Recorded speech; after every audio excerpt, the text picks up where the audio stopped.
Good morning to all my dear students.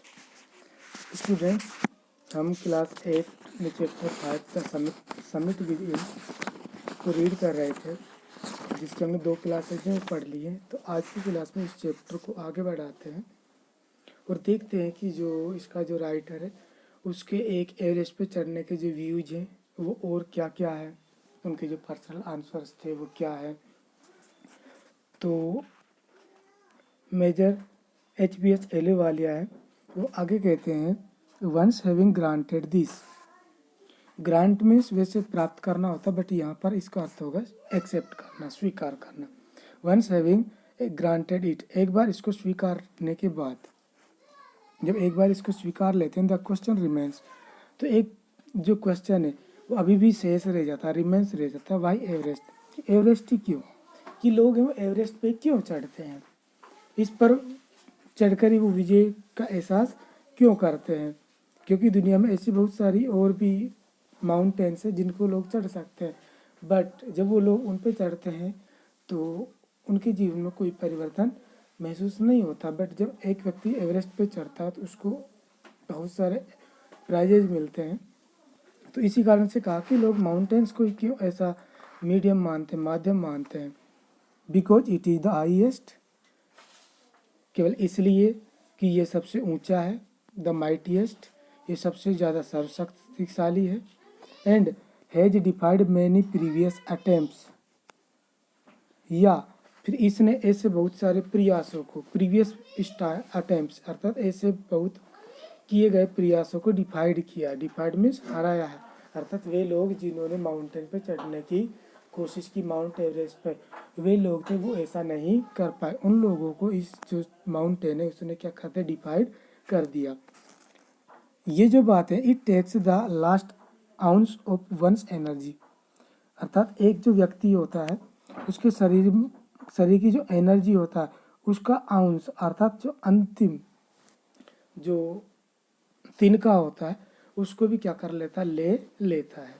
अर्थात जब एक व्यक्ति इस प्रकार की बातों को सोचता है तो उसके शरीर की जितनी ऊर्जा है वो ऐसा लगता है जैसे उससे क्षीण हो गई हो। It is a brutal struggle with rock and ice, अर्थात जो रॉक और जो आइस होता है, चट्टाने होती हैं, जो बर्फ होती है, उनसे जो स्ट्रगल होता है, उनसे जो संघर्ष होता है, ब्रूटल होता है, बहुत ही भयानक होता है। अर्थात जब एक माउंटेन पर चढ़ाया जाता है तो जो ब्रूटल स्ट्रगल होता है, क्योंकि वहाँ पर चट्टाने होती हैं, बर्फ होती है, और उनसे जब एक व्यक्ति ऊपर चढ़ता है तो उसको अपने रास्ते में बहुत सारी मुसीबतों का सामना करना पड़ता है। वंस टेकन अप, लेकिन जब एक बार इसको चढ़ लिया जाए, I can not be given up half way even when one's life is at stake, अर्थात जब एक बार इस चैलेंज को एक्सेप्ट कर लिया जाए, अर्थात हम माउंटेन पे चढ़ने के लिए तैयार हो जाए, it can not be given up half वे, तो हम इस यात्रा को अधूरे में नहीं छोड़ सकते, हाफ वे में नहीं छोड़ सकते। इवन, जब भी, इवन व्हेन, जबकि, one's life is at stake, चाहे किसी का जो जीवन है वो क्या हो, स्टेक में हो, अर्थात चाहे कितने भी संकट में हो, चाहे उसकी जान ही क्यों नहीं चली जाए, लेकिन हम इस प्रकार की जो यात्रा है उनको हाफ वे में नहीं छोड़ सकते।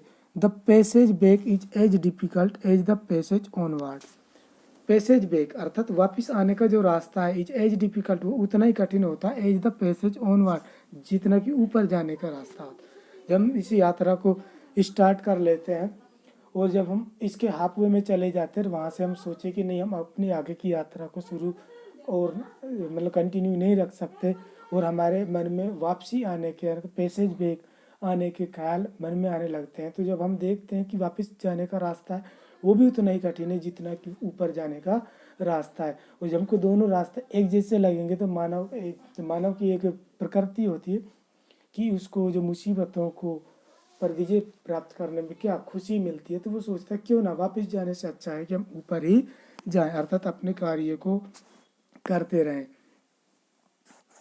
And then when the summit is climb, और जब इस पर्वत को चढ़ लिया जाता है, इस समिट को चढ़ लिया जाता है, देयर इज द एक्जिलरेशन, तो हमें बहुत ज़्यादा क्या होती है, खुशी होती है। The Joy of having done something, और कुछ ऐसा करने की खुशी होती है कि जिसे हम बीच में ही छोड़ने वाले थे, लेकिन अंततः जब हमने अपना अपने आप को डिटरमाइन किया,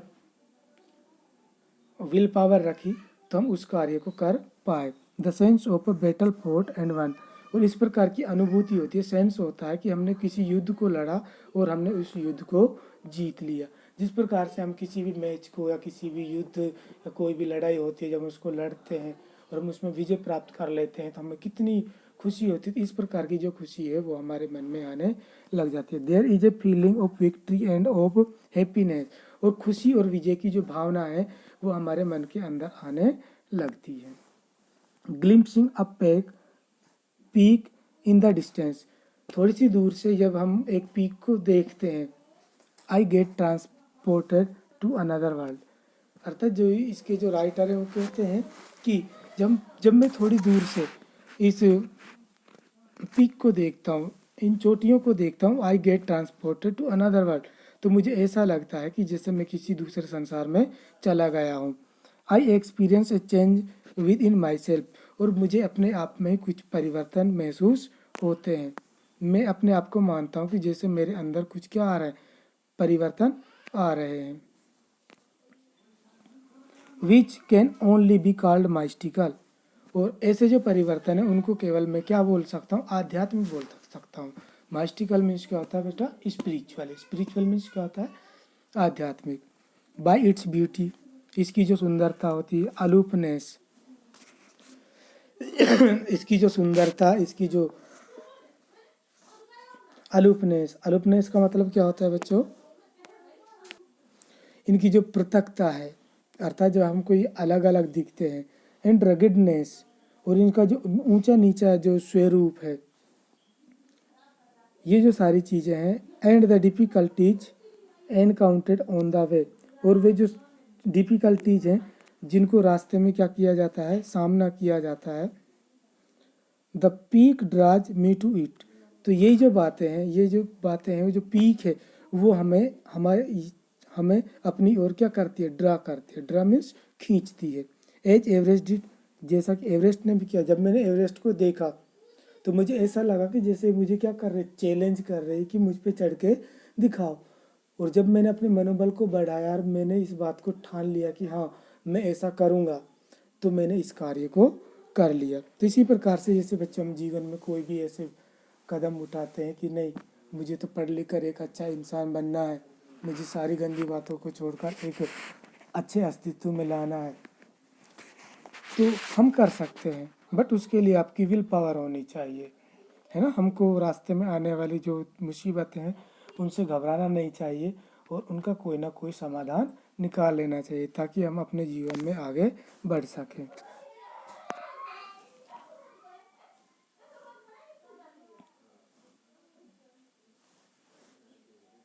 ओके स्टूडेंट्स, तो बच्चों आज के लिए इतना ही। Have a good day, good bye.